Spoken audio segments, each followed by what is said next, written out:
बिस्मिल्लाहिर्रहमानिर्रहीम, अस्सलाम वालेकुम। मैं शकील मलिक आपकी खिदमत में हाज़िर हूँ। इलेक्शन कमीशन ऑफ पाकिस्तान ने सुन्नी इत्तेहाद कौंसल की दरख्वास्त मुस्तरद कर दी है और ख़वातीन और अक़लियतों की मखसूस नशिस्तें अलाट करने से इनकार कर दिया है।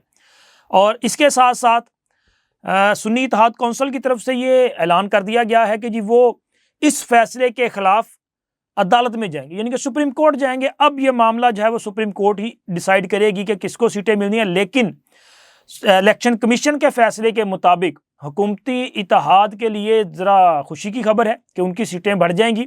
लेकिन इस फैसले पर भी इख्तलाफी नोट आया है और एक रुकन ने एक तो सीटें ना देने के हवाले से मुतफ़िका फ़ैसला है, लेकिन ये नशिस्तें जो सुन्नी इत्तेहाद कौंसल को अलाट नहीं की गई वो दीगर पोलिटिकल पार्टीज़ को भी अलाट ना करने का जो है वो फ़ैसला दिया है। और इसके अलावा एक मुलाकात है, वो मुलाकात के जिसके चर्चे बहुत किए जा रहे हैं और इस मुलाकात ने एक खौफ तारी कर दिया है एक जमात पर।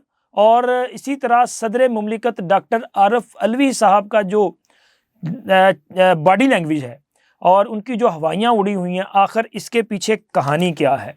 तो मेरा ख्याल है सबसे पहले बात करते हैं सुन्नी इत्तेहाद कौंसल के मामले की, क्योंकि सुन्नी इत्तेहाद कौंसल की तरफ से इलेक्शन कमीशन में ये दरख्वास्त दी गई थी और इलेक्शन कमीशन ने भी मखसूस नशिस्तों की अलाटमेंट के हवाले से जो फ़ैसला किया था पहले, उसमें तमाम पॉलिटिकल पार्टीज़ जो हैं उनको जो उन्होंने जनरल सीट्स हासिल की इलेक्शन आम इंतखाबात में, उसके तनासुब से उन्हें अलाटमेंट कर दी थी। लेकिन कौमी assembly, Khyber Pakhtunkhwa assembly, Sindh assembly और पंजाब असम्बली में मखसूस नशिस्तें जो हैं वो खाली छोड़ दी थी।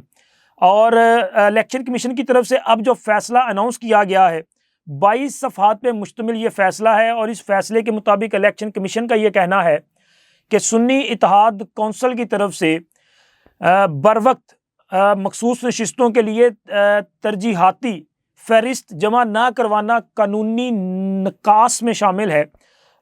और इस वजह से इनको अब इस प्रोसेस पे ये नशिस्तें अलाट नहीं की जा सकती, क्योंकि कानूनी तकाजा तो ये था कि जब इलेक्शन कमीशन ने एक शेड्यूल दिया, उस शेड्यूल के मुताबिक तमाम पॉलिटिकल पार्टीज़ ने अपनी अपनी जो तरजीहाती फ़हरिस्तें हैं वो जमा करवानी थी। लेकिन अनफॉर्चुनेटली के तहरीक इंसाफ के पास उसका इंतखाबी निशान नहीं था और तहरीक इंसाफ के तमाम जो हमारे लोग थे उन्हें आज़ाद हैसियत में इलेक्शन लड़ना पड़ा। और इलेक्शन के नताइज आने के बाद आज़ाद हैसियत में जीतने वाले लोगों ने सुन्नी इत्तेहाद कौंसल में शमूलियत इख्तियार की। लेकिन यहाँ भी बदकिस्मती देखें कि सुन्नी इत्तेहाद कौंसल के जो सरबराह हैं साहबजादा हामिद रज़ा साहब, वो ख़ुद भी इलेक्शन में कामयाब हुए, लेकिन उन्होंने अपनी जमात के इंतखाबी निशान पर इलेक्शन नहीं लड़ा, बल्कि वो भी आज़ाद हैसियत में मुंतखब होकर ऐवान में आए और बाद उन्होंने सुन्नी इत्तेहाद कौंसल में शमूलियत इख्तियार की। लेकिन उनकी तरफ से कोई जो तरजीही फ़हरिस्त है वो जारी नहीं की गई थी, बल्कि उन्होंने तहरीरी तौर पे इलेक्शन कमीशन को ये बतलाया कि चूँकि वो इलेक्शन लड़ ही नहीं रहे तो लिहाजा वो जो ख़वातीन और अक़लियतों की मखसूस नशिस्तें हैं उसके लिए कोई फ़हरिस्त भी जमा नहीं करवाना चाहते। अब इलेक्शन कमीशन ने आइन और कानून को सामने रखते हुए फ़ैसला तो कर दिया है, लेकिन अखलाकी तौर पर मेरा ख्याल ये है कि इस फैसले का बोझ जो है वो सब पर पड़ जाएगा। इलेक्शन कमीशन पर बोझ भी पड़ेगा और दीगर पॉलिटिकल पार्टीज़ पर भी बोझ पड़ेगा, क्योंकि ये तासुर अब ज़्यादा उभरेगा कि एक जमात जिसके हमायत याफ्ता लोग जो हैं वो कामयाब हुए और चूँकि उसके पास इंतखाबी निशान नहीं था इसलिए उन्होंने एक दूसरी जमात में शमूलियत इख्तियार की, तो लिहाजा उनको जो है वो रास्ता दिया जाना चाहिए था, यानी कि उनको ये सीटें जो हैं वो अलाट की जानी चाहिए थी। लेकिन मसला ये है कि इलेक्शन कमीशन किस कानून के तहत फ़ैसला करता। मैंने आपसे पहले भी 2-3 वीडियोज़ में ये पॉइंट जो है वो शेयर किया था कि इलेक्शन कमीशन ख़ुद ये बोझ नहीं उठाएगा और अल्टीमेटली ये मामला जो है वो सुप्रीम कोर्ट चला जाएगा। तो लिहाजा इलेक्शन कमीशन के फ़ैसले के बाद ये मामला सुप्रीम कोर्ट में जाएगा। लेकिन सुन्नी इत्तेहाद कौंसल के जनाब जो अली ज़फ़र साहब हैं, जिनके वकील भी थे और तहरीक इंसाफ के सेनेटर हैं, उनका ये कहना है कि वो इस मामले को अदालत में चैलेंज भी करेंगे। लेकिन उन्होंने कहा कि जी इस मामले पे इलेक्शन कमीशन के खिलाफ आर्टिकल 6 लगना चाहिए, क्योंकि उन्होंने जमहूरियत के खिलाफ ये फैसला दिया है। लेकिन यहां पे जरा थोड़ी सी वजाहत में देना चाहता हूं कि सर उन्होंने कौन सा जमहूरियत के खिलाफ फैसला दिया है या कौन सा उन्होंने आइन और कानून को वायलेट किया है। देखें, अगर इसमें किसी ने गफलत लापरवाही का मुजाहरा किया है या किसी ने किसी और की मोहब्बत में ये आपके साथ ड्रामा किया है ना, तो इसमें इलेक्शन कमीशन का कसूर नहीं है। इलेक्शन कमीशन ने तो कानून के मुताबिक फैसला करना है। आप चलेंगे सुप्रीम कोर्ट, हो सकता है सुप्रीम कोर्ट आपको कोई रास्ता दिखा दे और आपके लिए कोई अच्छा फैसला आ जाए, लेकिन कानून तो फिर यही कहता है कि अगर फहरिस्त मौजूद नहीं है और आप ऐसी जमात में शामिल हो रहे हैं कि जिसकी अपनी भी कोई पार्लिमानी पोजीशन नहीं है, तो फिर उसको कैसे सीटें अलॉट की जा सकती हैं। हाँ, अगर उन्होंने लिस्ट दी होती, उसमें मखसूस नशिस्तों की जो तरजीहात हैं उसमें तादाद कम होती, तो वो तादाद बढ़ाई जा सकती थी, उनको एक्सटेंड किया जा सकता था। लेकिन यहां तो सिरे से फहरिस्ती मौजूद नहीं है। तो अब आप कह रहे हैं जी आर्टिकल 6 तो जनाब उन पे लगना है जिन्होंने आइन को वायलेट किया है और इसी वजह से वो खौफ में मुब्तला हैं। आपने देखा नहीं है सदर मुमलिकत जनाब डॉक्टर आरिफ अलवी साहब का चेहरा, वो जब नौ मुंतखब वजीर आजम से हलफ ले रहे थे, आप सब ने देखा ना कि वो किस तरह से वो जो है ना वो एक परेशानी में मुब्तला थे। उनके चेहरे के तासुरात बता रहे थे कि वो दिमागी तौर पे कहीं और ही पहुंच चुके हैं, चूंकि चेहरे पे हवाइयाँ उड़ी हुई थी और खौफ में मुब्तला थे। अब खौफ तो होगा, क्योंकि सदर का ये ओहदा या ऐवान सदर में उनकी जो क़याम है ये अगले चंद दिन की बात है, क्योंकि अब तो शेड्यूल आ चुका ना, सदर मुमलिकत का इलेक्शन होने जा रहा है, 9 मार्च की डेट आ चुकी है और इनके पास 9 या 10 मार्च तक का टाइम है। तो ये यहाँ से चले जाएंगे और फिर उसके बाद सुप्रीम कोर्ट का फैसला वो जो 2022 का है, जिसमें इन्होंने असम्बली तहरीर कर दी थी इमरान खान की एडवाइस पे, कासम सूरी साहब की रूलिंग, उसमें तो इनके खिलाफ ऑब्जर्वेशन मौजूद है, वहां पे आर्टिकल 6 लग सकता है। और इसी तरह इन्होंने आइन के रास्ते में जो हर्डल्स पैदा करने की कोशिश की, उस पर भी इनके खिलाफ मुकदमात कायम हो सकते हैं।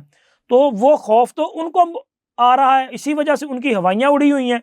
और इसके साथ साथ उनको ये भी था कि शायद ये जो हलफ हुआ है, इस हलफ के दौरान शहबाज शरीफ साहब जो हैं वो भी ऐसा हो जाए कि उनके मुंह से ख़त्मुल नबीयीन का जो लफ्ज़ है ये अदा ना हो, ताकि ज़रा थोड़ा सा बैलेंस हो जाए मामला ना। तहरीक इंसाफ वाले हर चीज़ में बैलेंसिंग करने की कोशिश करते हैं। जिस दिन शहबाज शरीफ साहब का इलेक्शन हुआ था उस दिन भी उन्होंने यही हरकत की थी कि उन्होंने इसलिए ऐवान में जो है वो शोर होगा किया, एहतजाज किया, वहाँ पे जो है वो हंगामा आराई की कि शहबाज शरीफ जो हैं वो इस पर जज्बाती होंगे, वो रिएक्ट करेंगे, जो वो बातें करना चाहते हैं, क्योंकि पहला बयान है पॉलिसी बयान है, वो अपनी हुकूमत की जो मुआशी और इक्तसादी और दाखिली तरजीहात जो हैं, अमन व अमान के हवाले से जो तरजीहात हैं, महंगाई को कंट्रोल करने के हवाले से जो तरजीहात हैं, उन पर फोकस करने की बजाय वो अपोजिशन के एहतजाज से मरगूब हो जाएंगे और अपोजिशन के खिलाफ ही वो 2, 4, 5 मिनट या 10 मिनट की तकरीर करेंगे और यहाँ पे जो है वो एक इंतकामी कार्रवाइयों जैसी जो है वो स्मेलिंग आना शुरू होगी और मसूफ भाग जाएंगे, जिस तरह इमरान खान ने किया था। लेकिन यहाँ ऐसा नहीं हुआ। शहबाज शरीफ साहब ने बड़े तहम्मुल के साथ अपनी पूरी बात की, तकरीबन कोई 1.5 घंटा उन्होंने तकरीर की और उन्होंने अपना पूरा जो प्लान है वो सबके सामने रखा और तहरीक इंसाफ की भी अच्छी खासी जो है वो ज़रा तबीयत साफ की और उन्होंने बता दिया कि आप भले शोर मचाएं, आप भले ये अपना पुतली तमाशा करें या बंदर डांस करें, 9 मई वालों को कोई माफ़ी नहीं मिलेगी। और उन्होंने अपना जो मौक़िफ़ था वो सामने रख दिया। और यहाँ भी ख़त्मुल नबीयीन का जो अल्फाज थे उनकी अदायगी के बाद अब तहरीक इंसाफ वाले जो है ना वो परेशान है कि जनाब हमने तो तैयारी कर रखी थी कि इनसे भी ये अदा नहीं होगा और हम कहेंगे देखें जी इनसे भी ये बोला नहीं जा रहा। और भाई ये तो बोल रहे हैं, इन्होंने तो बड़ी रवानगी के साथ जो है ख़त्मुल नबीयीन के अल्फाज भी अदा किए और मोहम्मद सल्लल्लाहु अलैहि वसल्लम के अल्फाज भी बयान किए, लेकिन इमरान खान से नहीं हुए थे। ये हकीकत है। इमरान खान को 3 मरतबा ये लफ्ज़ दोहराए गए, लेकिन मसूफ जो है वो ख़त्मुल नबीयीन अदा नहीं कर पाए, तो लिहाजा इसे छोड़कर फिर आगे बढ़ा गया था। और ये भी हकीकत है कि इमरान खान ने जब भी कलमा पढ़ा है तो वो ला इलाहा कहते हैं, बस वो ला इलाहा इल्लल्लाह मुहम्मदुर रसूलुल्लाह क्यों नहीं कहते। सवाल तो उठता है ना कि वो पूरा कलमा क्यों नहीं पढ़ते, ये पढ़ा जाना चाहिए। वो इय्या का नाबुदु व इय्या का नस्ताइन कहते हैं, अच्छी बात है, लेकिन उनको आगे भी अदा करना चाहिए। इहदिनस सिरातल मुस्तकीम, इस रास्ते पे तो चलना चाहिए ना। वो ये क्यों नहीं कहते, क्या इसके पीछे कोई खास वजह है? तो लिहाजा इसकी वजाहत होनी चाहिए। मैं अगर इस पर कोई अपनी राय दूंगा ना तो शायद लोग उस पर बुरा भी मना जाएं और कहें कि जनाब आपने ज़्यादा सख्त बात कर दी, लेकिन इस पर तहरीके इंसाफ वालों को जो है वजाहत करनी चाहिए। और तहरीके इंसाफ का जो मिजाज है ये हमारे मुआशरे को गंदा करना चाहते हैं। इनका कंडक्ट जो है वो ऐसा है कि जनाबे अली ना खेडांगे तो ना खेडन देंगे, और सिर्फ इनके लिए इमरान खान सबसे अहम है कि जी किस तरह से इमरान खान जो है इसके लिए सहूलत हो सकती है, इमरान खान के मुकदमात कैसे ख़त्म हो सकते हैं, इमरान खान जेल से बाहर कैसे आ सकता है, इमरान खान बरसरे इक़्तिदार कैसे आ सकता है, इमरान खान अपने बैरूनी आकाओं के एजेंडे को मुकम्मल कैसे कर सकता है। अवाम इनके लिए मैटर नहीं करती। देखें, एक तरफ बलोचिस्तान, सिंध, पंजाब के वज़रा आला वो इलेक्ट हुए, उन्होंने अपना विजन दिया, उन्होंने बताया कि जी वो किस तरह से सूबे को लेके चलेंगे, वो किस तरह से सूबे में अमन व अमान की सूरत हाल को कायम करेंगे, वो कौन से प्रोजेक्ट लेके आएंगे कि जिनसे अवाम को फ़ायदा हो, अवाम को रिलीफ मिले। यूनिवर्सिटीज़ बनेंगी, कॉलेजेस बनेंगे, हस्पताल बनेंगे, नए तलीमी अदारे कायम होंगे, लैपटॉप स्कीम्स आएंगी, तलबा के लिए स्कॉलरशिप्स आएंगी, किस तरह से प्रोजेक्ट्स लगाए जाएंगे, अवाम के लिए क्या क्या सहूलियात दी जाएंगी, ये विजन होता है ना। लेकिन दूसरी तरफ आप देख लें कि Ali Amin Gandapur Sahab same to same Imran Khan, वही बातें। इमरान खान ने भी अपनी पहली तकरीर में कोई विजन नहीं दिया था, बल्कि उन्होंने इधर उधर की बातें मार के और अपने मुखालफिन को धमकियां लगा के भागते थे। इन्होंने कोई विजन नहीं दिया, इन्होंने नहीं बताया कि खैबर पख्तूनख्वा के अवाम का म्यार ज़िंदगी किस तरह बेहतर करना है, उनको रिलीफ कैसे देना है, उनको महंगाई से कैसे बचाना है, उनके लिए कौन से बड़े प्रोजेक्ट लेके आने हैं। सिर्फ एक नारा, और वो भी सिर्फ नारे की हद तक, उसको किस तरह से इंप्लीमेंट करना है कुछ किसी को पता नहीं है। जनाब अली हम सेहत कार्ड का आगाज करेंगे, सूबे में तो पैसा ही नहीं है, और हालात ये हैं कि वहाँ पे खैबर पख्तूनख्वा में सरकारी मुलाजमीन को तनख्वाहें देने के लिए खजाने में पैसा नहीं है, डे टू डे अमूर को चलाने के लिए पैसा नहीं है। तो ये सारी चीज़ें कहाँ से आएंगी, बताएं ना कि जी हम इस यहाँ से पैसा कलेक्ट करेंगे, हमने यहाँ से पैसा लेना है। और फिर जब मरकज़ में एक हुकूमत वो बैठी होगी जिसको आप धमकियाँ लगा रहे हैं। अली अमीन गंडापुर साहब से मरियम बीबी के हवाले से किसी ने सवाल पूछा तो उन्होंने कहा मैं उन पर क्या बात करूं, उनको उन्होंने कहा ये करप्शन के खिलाफ वो एक रेड लाइन उन्होंने खींच दी। तो कहते पता नहीं वो तो करप्शन करने वाले हैं। और दूसरा उन्होंने कहा कि जी शहबाज साहब की जो हलफ बर्दारी में नहीं ना वो गए थे, तो उनसे पूछा कि आप गए, तो उन्होंने कहा कि जी नहीं वो तो फार्म 45 वाले वज़ीर आज़म हैं, मैं उनकी हलफ बर्दारी में क्यों जाऊँ। इसका मतलब ये है कि अली अमीन गंडापुर जो कि मुंतखब वज़ीर आला हैं, उन्होंने मुंतखब वज़ीर आज़म को तस्लीम करने से इनकार किया है। ये भी वो रियासत के ख़िलाफ़ एक तरह से बाग़ियाना रवैया अख्तियार कर रहे हैं। जब आप वफाक से लड़ाई के मूड में होंगे तो मुझे ये बताएं कि फिर आप अपने सूबे के अवाम को क्या देंगे। सवाल तो उठेगा, लेकिन ये सवाल खैबर पख्तूनख्वा के मेरे भाइयों को उठाना चाहिए। वो पूछें अली अमीन गंडापुर साहब से कि आप ये जो अमूर हैं इनको कैसे चलाएंगे। क्या सिर्फ यहाँ पे तकरीरें होंगी, क्या सिर्फ इस किस्म की तकरीरों से, सियासी तकरीरों से आप लोगों का पेट भरने की कोशिश करेंगे, या अमली तौर पे कुछ कर सकते हैं। क्योंकि अमली तौर पे वहाँ पे सिचुएशन बड़ी ख़राब है। जो सूरत हाल है उसके मुताबिक तो कोई 800 अरब जो है अरब का, तो इससे बल्कि जो बैंक डिफ़ॉल्ट होने के करीब है ना, ये तकरीबन कोई 980 या इससे ज़्यादा 980 अरब से ज़ायद का जो है ना वो सूबा मकरूज़ हो चुका है। और वहाँ पे निज़ाम को चलाने के लिए कुछ समझ नहीं आ रहा कि कैसे आगे बढ़ा जाएगा। इस सिचुएशन में आप खैबर पख्तूनख्वा के अवाम को इत्मीनान में लें कि हम किस तरह से निज़ाम को लेके आगे बढ़ेंगे।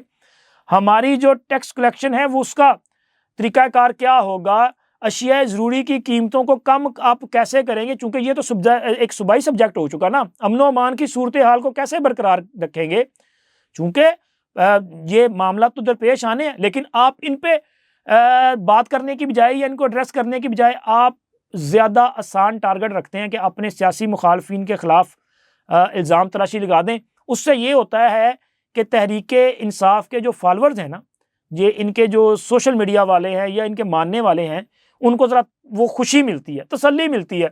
लेकिन चलें, आपको लगता है कि ऐसी बातों से आपका पेट भर जाएगा, तो मेरी तो दुआ है कि खैबर पख्तूनख्वा के मेरे जो बहन भाई हैं, अल्लाह उन पर आसानियाँ पैदा करे, सूबा डिफ़ॉल्ट ना हो।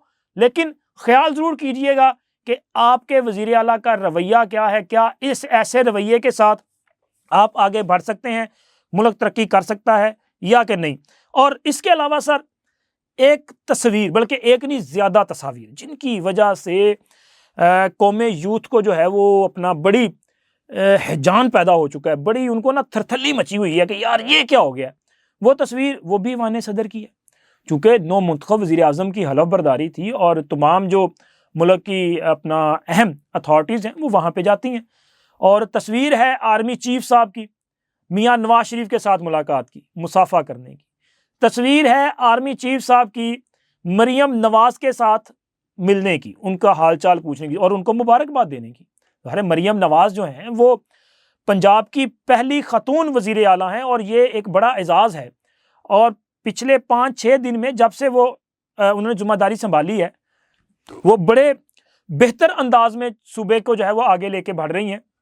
और अभी तक उन्होंने किसी भी एक लम्हे के लिए ये ऐसी कोई बात नहीं की कि जिससे आप ये सोच सकें या ये इमेजिन करें कि जी वो अपने मुखालफिन के ख़िलाफ़ कोई कार्रवाई करना चाहती हैं या उनके दिल में ज़रा सा भी रंज है, दिमाग में गुस्सा है कि जी मुझे गिरफ़्तार किया था, मेरे वालिद को गिरफ़्तार किया था, हमें बार बार नोटिस जारी किए गए थे, नैब की कैद में हवालात में किस तरह का रवैया अख्तियार किया गया, जेल में क्या कहा जाता था, इमरान खान क्या बातें करता था, इस तरह की कोई बात नहीं की। बल्कि वो अगर कोई बात करती हैं ना, तो वो बात करती हैं कि हमने पंजाब को कैसे बेहतर करना है, हमने पंजाब में नए प्रोजेक्ट्स कैसे देनी है। एक तरफ अली अमीन गंडापुर साहब जो कि अपने मुखालफिन के ख़िलाफ़ जो है वो अपना तुंदो तेज़ बयानात दे रहे हैं और सूबे पर कोई उनका किसी किस्म का फोकस नहीं है।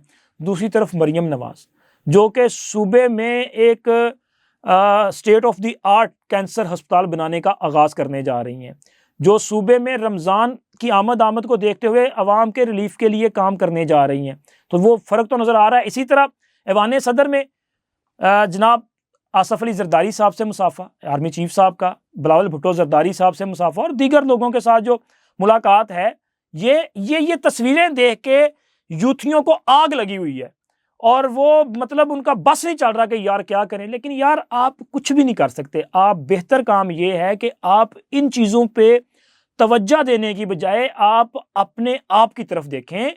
आप ये देखें कि आपकी जिस सूबे में हुकूमत है उस सूबे में कारकर्दगी कैसे बेहतर करनी है। अगर तो सियासी नारों के साथ पेट भरा जा सकता ना, तो सर इमरान खान का दौरे हुकूमत पाकिस्तान का सबसे कामयाब और ज़बरदस्त दौरे हुकूमत होता। सियासी नारों से पेट नहीं भरता, इसके लिए काम करना पड़ता है, डिलीवर करना पड़ता है, विजन्स के साथ आगे बढ़ना पड़ता है, ऐसे प्रोजेक्ट्स लगाने पड़ते हैं जिससे अवाम को रोज़गार मिले। नारे लगा के तो आपने जनाब ख्वाबों में वो 50 लाख घर भी बना दिए, आपने करोड़ नौकरी भी दे दी, आपने लोगों को जो है वो अमीर भी कर दिया। ये ख्याली पुलाव है ना, वो उसमें तो हो सकता है, लेकिन ग्राउंड रियलिटीज डिफरेंट होती है। ज़मीन पे काम करना पड़ता है, आपको चैलेंजेस एक्सेप्ट करने पड़ते हैं और मुश्किल तरीन हालात में भी सर्वाइव करना पड़ता है। अगर समझ ना आए तो मियाँ नवाज शरीफ का दौरे हुकूमत जो 2013 से 2017 का है ना, जिसमें साजिशें भी की गई और फिर उसके बाद मोहब्बत इमरान में मुब्तला लोगों ने इमरान खान को मुसल्लत किया, ज़रा उसमें देख लीजिए कि कैसे काम करना पड़ता है। ऐसे मुल्क आगे बढ़ता है, खाली नारों से कुछ नहीं होगा। अब तक इतना ही, इंशाल्लाह मिलते हैं अगली वीडियो में। अल्लाह हाफिज़।